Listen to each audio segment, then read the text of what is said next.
In 1972, a designer named Gerald Genta spent one night sketching a watch that would save a company from bankruptcy, create an entirely new category of luxury, and sell for roughly 4 times the price of a Rolex Submariner, in stainless steel. Nobody wanted it. Dealers refused to take it. The industry called it overpriced and ugly. Today it trades at $65,000 on a good day and $500,000 on a great one. That watch is on this list. So is the watch that went to the moon for $210. So is the watch whose dial sold for $17,752,500 at auction after being handed over during a treehouse construction project. These 5 watches were built in the 1970s when the Swiss watch industry was either dying or desperately inventing its future. The result was a decade of objects that no modern watch, at any price, has managed to surpass. Here is the evidence. Number 5. Audemars Piguet Royal Oak. Reference 5402ST, 1972. Approximately $850 original. $65,000 to $500,000 plus today. On the evening of April 14, 1972, the night before the Basel Watch Fair opened, Audemars Piguet managing director Georges Gollet made a phone call that would change the course of watchmaking. The company was facing collapse. The quartz crisis had begun to hollow out the Swiss industry, and Audemars Piguet, a small, prestigious manufacturer in Le Brassus with no mass-market product to fall back on, was running out of options. Gollet called Gerald Genta, the most gifted watch designer alive, and gave him a brief that should have been impossible. Design a steel sports watch worthy of Audemars Piguet's name by tomorrow morning. Alright, tell me in the comments what your favorite vintage watch is. I read every single one. And if you're enjoying this, don't forget to like and subscribe. It genuinely helps the channel, and I appreciate every one of you who does. Genta worked through the night. He drew inspiration from a traditional deep-sea diver's helmet, the octagonal porthole secured by visible bolts that sailors would tighten against the pressure of the deep. The result, sketched in a single sitting, an octagonal bezel with 8 visible hexagonal screws, a seamless integrated bracelet requiring 154 individual components, and a textured, tapisserie waffle pattern dial that has never been replicated by any brand with the same precision. The case was 39 millimeters, enormous for 1972 when most men's watches wore at 34 to 36, and just 7 millimeters thick, a slimness made possible by the ultra-thin Jaeger-LeCoultre caliber 920, which Audemars Piguet licensed and called the caliber 2121. Genta had used the same movement for the inspiration. He would use it again 2 years later for the Nautilus. The caliber 920 is the engine of the 1970s sport luxury revolution, shared across 3 of the most important watches ever made, produced by a single manufacturer in Le Sentier for 3 competing houses who each had the wisdom to recognize what it made possible. The price was 3,300 Swiss francs, approximately $850 at the 1972 exchange rate, which was 4 times the cost of a Rolex Submariner. In steel. In an era when steel watches were considered working-class instruments and gold was the material of prestige, Audemars Piguet was asking buyers to pay gold prices for stainless steel. Dealers were bewildered. Audemars Piguet's own sales team reportedly struggled to explain the pricing logic. The watch sat. Nobody bought it. Then something happened that no marketing strategy could have manufactured. People who understood what they were looking at started talking to people who did not. The Royal Oak's finishing, alternating polished and brushed surfaces at angles that only Zaratsu-style hand polishing could produce, transitions so sharp they appeared machined, a dial surface that shifted character completely as the light changed, began to be understood as something categorically different from what the Swiss industry was producing at any price. By the late 1970s, the Royal Oak was not sitting in display cases. It was on waiting lists. The watch that Audemars Piguet's own sales team could not explain had become the watch that every serious collector wanted, and most serious collectors could not find. The reversal took less than a decade. The design did not change. The market changed its understanding of what it was looking at. That gap, between the object and the market's comprehension of the object, is where the most significant financial returns in the history of the watch industry have always been found. The original 5402 ST Series A, produced from 1972, saw approximately 1,937 pieces across its first 4 variants. Good examples start at $65,000. Exceptional examples: early A series, original bracelet, unpolished case with factory chamfers intact, have exceeded $500,000 at auction.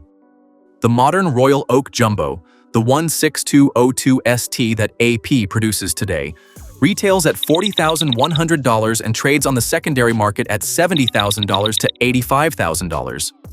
It is, in almost every objective measure, a less interesting object than the watch Genta drew in one night in 1972. The Royal Oak 5402 ST is the founding document of modern luxury, a watch designed under crisis, dismissed by an industry, and vindicated by everyone who eventually understood what they were looking at. The dealers who refused to take it in part exchange in 1972 were not stupid. They were simply applying the logic of an industry that had not yet understood that Genta had changed the logic. Genta saved Audemars Piguet in one night. 2 years later, a napkin saved Patek Philippe. Number 4. Patek Philippe Nautilus. Reference 3700 Jumbo. 1976. Approximately $2,000 original. $80,000 to $200,000 plus today. In the summer of 1972, Gerald Genta was having dinner alone at a hotel restaurant in Basel when he noticed people from Patek Philippe sitting across the room. He asked a waiter for something to write on. On a paper napkin, in the time it takes to finish a meal, he sketched the Nautilus, a watch inspired by a ship's porthole, with the characteristic horizontal grooves of the dial and the distinctive ear-like crown guards on either side. By the time the food had been cleared, the design that would become the second most significant watch of the 20th century was complete on a disposable piece of paper. Patek Philippe launched the Nautilus in 1976 as reference 3700, a 42mm steel sports watch at a price that shocked everyone who encountered it. In 1976, gold Patek Philippe dress watches, the reference standard for Swiss luxury, cost less than the Nautilus. The steel sports watch from a house known exclusively for its precious metal complications was more expensive than its own gold pieces. The logic was the same logic Audemars Piguet had applied 4 years earlier with the Royal Oak. The complexity of manufacturing, the quality of finishing, and the audacity of the design justified a price that the material of the case could not explain by itself. Patek was betting that enough people would understand this. They were right, though it took years. The Nautilus 3700 sold slowly in its first years of production, a fact that Patek Philippe would rather not discuss at length, because the official narrative of the Nautilus is one of immediate recognition rather than gradual discovery. The truth is more interesting than the myth. The watch that Genta sketched on a napkin in 20 minutes, that Patek's management approved with reservations, that sat in boutiques while gold dress watches sold around it, is now the watch that Patek's most established clients wait years to acquire.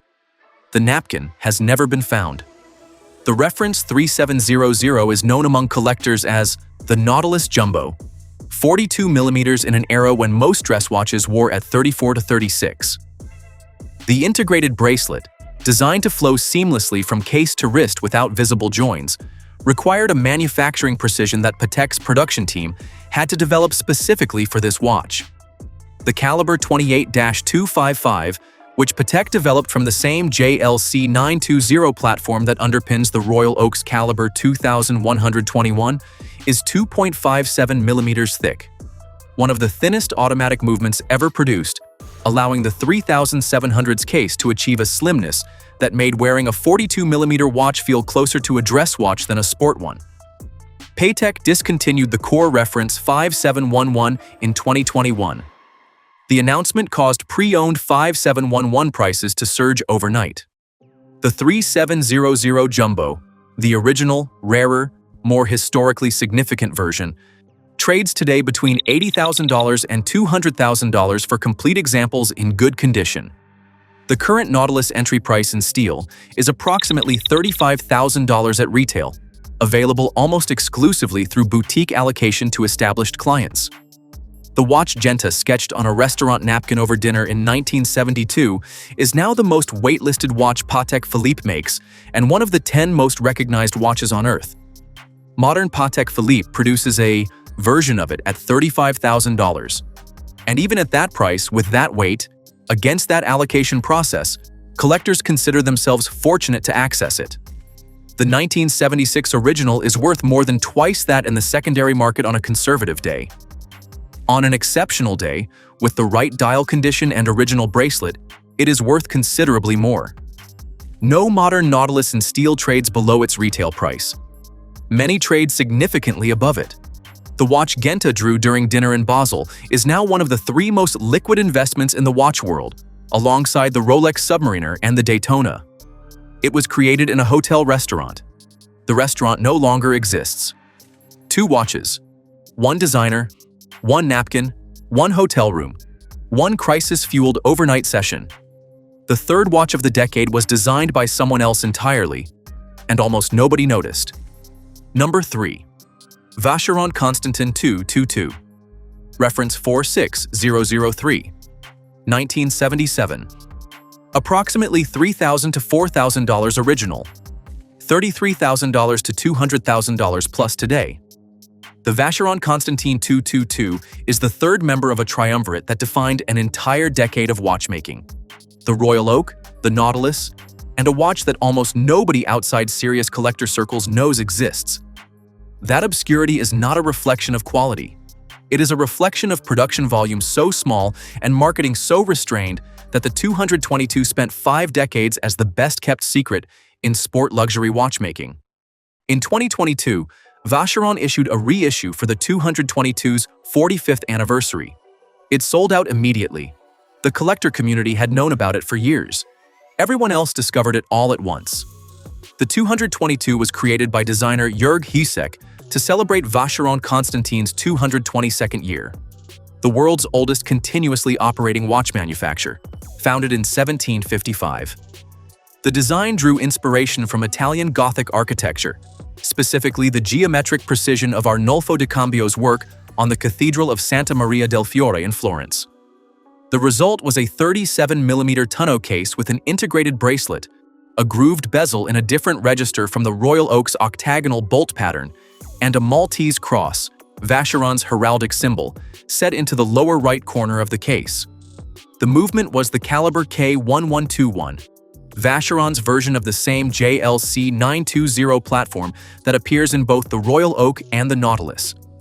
The 3 greatest sport luxury watches of the 1970s, the Royal Oak, the Nautilus, and the 222, all run on the same movement architecture from the same manufacturer. 3 competing Swiss houses, 3 landmark watches, 1 movement from Jaeger-LeCoultre in Le Sentier. Nobody planned this convergence. It is the most remarkable coincidence in the history of mechanical watchmaking, and it produced 3 objects that have defined what a luxury sports watch looks like for 50 years and counting. There is a specific type of collector story that surrounds the Vacheron 222, and it is always the same story. A serious collector, someone who has owned Royal Oaks and Nautiluses and overseas watches, encounters a 222 for the first time, usually in a dealer's case that has had it sitting for months because nobody recognized what it was. The price is lower than it should be. The collector buys it. 6 months later, they describe it as the best purchase they have ever made. This story has been repeated across the collector community for 20 years. The 222 has been hiding in plain sight the entire time. Production of the steel jumbo. 222 is estimated at approximately 500 pieces across the entire production run from 1977 to 1984. The Royal Oak 5402 ST First Series saw nearly 2,000 examples. The Nautilus 3700 saw thousands more across its production life. The 222 was made in numbers so small that most collectors have never seen one in person. Pre-owned examples trade between $33,000 and $90,000 for steel versions, with gold examples reaching $200,000. In 2025, Vacheron released a steel reissue at $32,000, and it was allocated through boutiques before most collectors even knew the announcement had been made. The watch that nobody knew about in 1977 is now the watch that nobody can get in 2026. The Vacheron Overseas, the current production sport luxury watch from the brand, traces its direct lineage to the 222. The case architecture, the integrated bracelet philosophy, the sport formal balance that defines the collection. All of it originated with the 222 and the team that built it in 1977 for a celebration most of the world did not notice. The Overseas now retails above $30,000 in steel and is considered one of the most compelling values in luxury sport watchmaking. The 222 that preceded it by 20 years and shares its DNA trades at multiples of that price on the secondary market. History rewards the patient collector who found it before the market arrived. The impatient collector who is reading about it now is still, technically, ahead of most of the market. The 222 has been underpriced relative to its significance for 5 decades. 5 decades is a long time to be patient. It is also apparently not long enough for the general public to notice. 3 watches that the market ignored and then consecrated. The next one the market did not ignore. NASA did the work first. Number 2. Omega Speedmaster Professional. Reference 1:05.012. Worn on the Moon, July 20th, 1969. Approximately $210 original.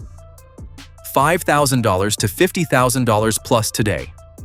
On June 1st, 1965, NASA released a statement designating the Omega Speedmaster as flight qualified for all manned space missions. That designation had been earned through a testing protocol that subjected 4 chronographs from Omega, Rolex, Longines Wittnauer, and Hamilton to 11 categories of environmental stress. Temperature extremes from -18 to +93 degrees Celsius, humidity, low pressure, oxygen-rich atmosphere, shock, vibration, acoustic noise, and magnetic fields. 3 watches failed at different stages of the protocol. 1 passed every test. The Speedmaster passed. Rolex's chronograph, the reference 6238, using a Valjoux movement, failed the high-temperature test. Longines Wittnauer failed the low-pressure evaluation. Hamilton failed acoustic testing. The Speedmaster's column wheel chronograph mechanism and its Hesselite crystal, which bends rather than shatters, survived everything NASA could subject it to.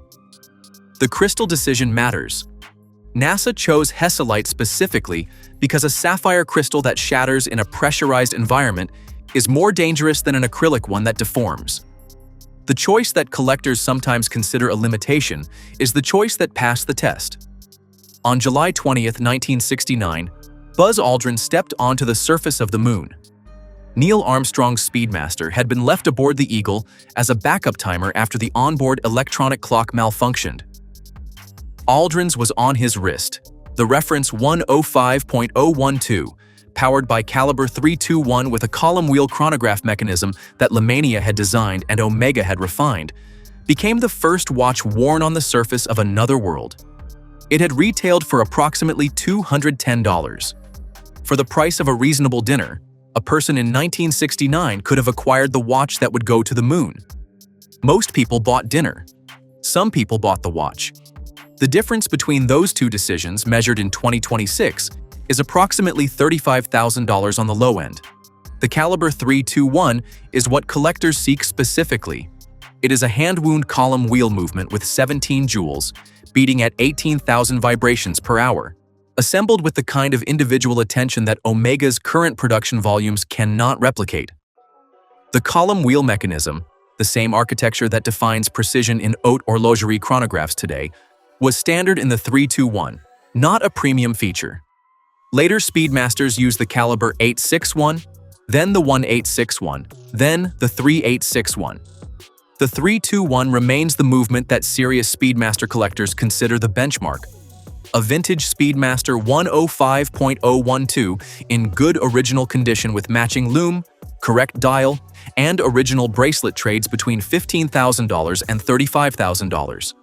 Exceptional examples with documented provenance approach $50,000.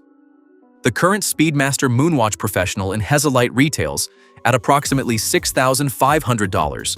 A genuinely excellent watch that carries the same visual design and the same heritage. What it cannot carry is the caliber 321, because Omega stopped making it in 1968. The watch that went to the moon can still be purchased. The movement inside it cannot be recreated by Omega at any price in standard production. Omega has released limited 321-powered Speedmasters, the caliber 321 moonwatch, produced in tiny quantities at approximately $13,500.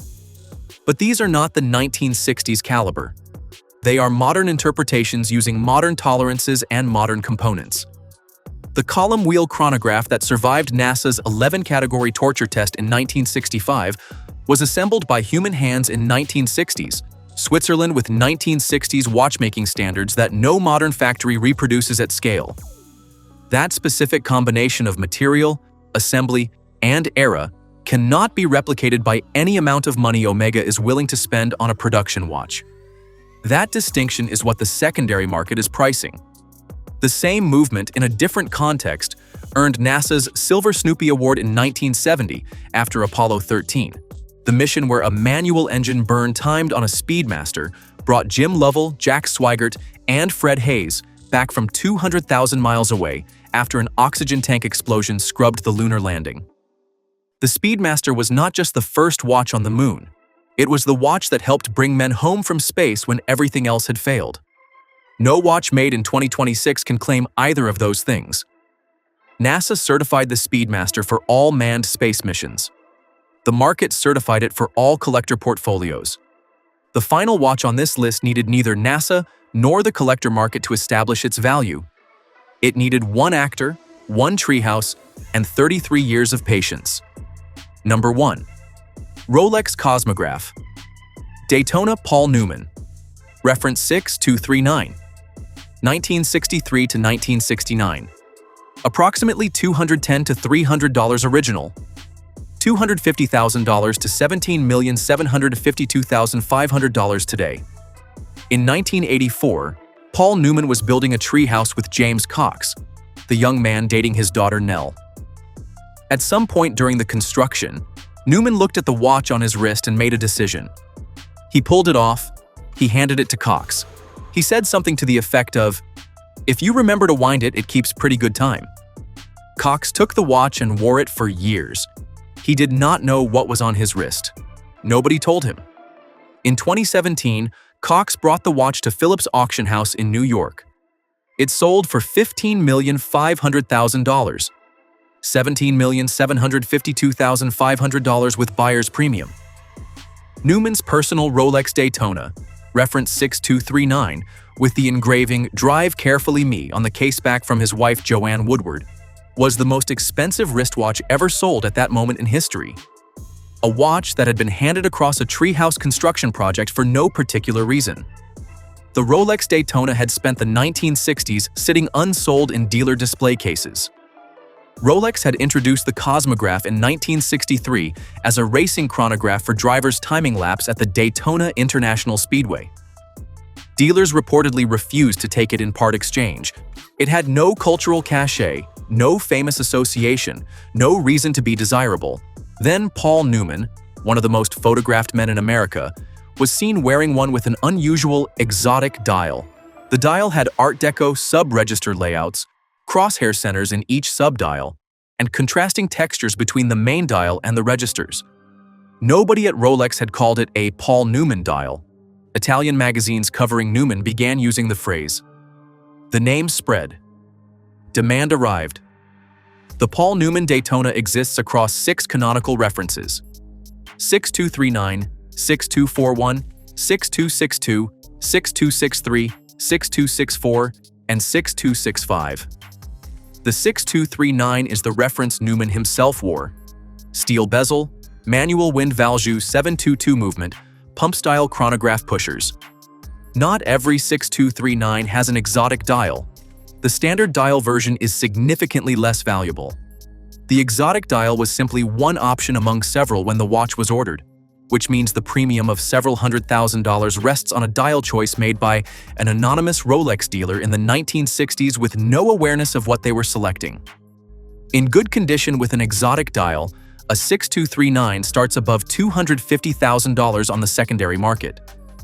Exceptional examples with original patina and complete provenance exceed $500,000. The current Daytona, reference 126500LN, in steel with caliber 4131, retails at $16,900 and trades on the gray market between $28,000 and $35,000. It is an extraordinary chronograph. It is also a chronograph that Rolex makes approximately 1 million watches per year across all models to produce. The Paul Newman Daytona was made in quantities that made it genuinely rare, even before it became genuinely famous.